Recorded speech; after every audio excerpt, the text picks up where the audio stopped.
Plans for a proposed airport in a small South Island town face strong pushback during a Christchurch City Council meeting today. Just a day after the New Zealand government declared a climate emergency, protesters pretended to die in front of Christchurch councillors with a message to stop plans for an international airport being built at Tarras in Central Otago. Eleisha Foon has more.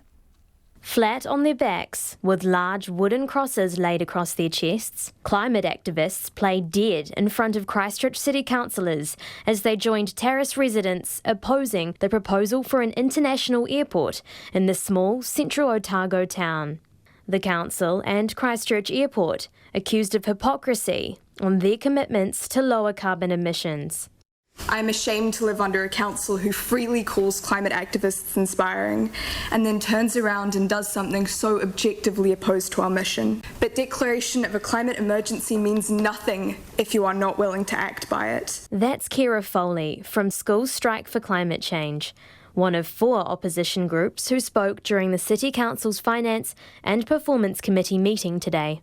Christchurch Airport announced in July it had bought land in the small town of Tarras and intended to build an airport there to attract the nearby Queenstown tourism market. Sustainable Tarras representative Chris Goddard estimates more than 10,000 people would be affected by the airport. We know that there is community outrage and impacts to social licence to operate. It will be a rural community changed forever from a farming community to a heavy industrial community based on the airport proposal. He called on the release of the draft business case, plans and timeline in a bid for transparency about the new airport. The airport is 75% owned by the City Council's holding company, of which 4 councillors, including the Mayor, sit on the board. Christchurch Airport Chief Executive Malcolm Johns was unavailable for comment, but Project Director Michael Singleton gave this statement, which we have revoiced.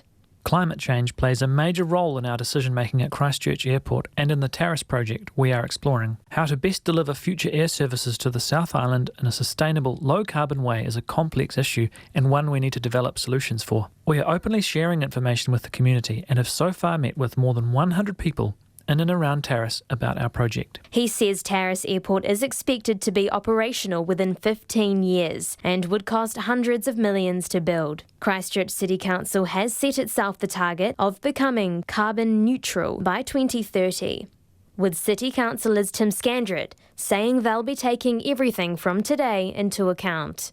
I would hate to think that Christchurch City Council is seen as, for want of a better term, overbearing into a community, a rural community somewhere else in the country. For Checkpoint, ko Eleisha Foon tēnei.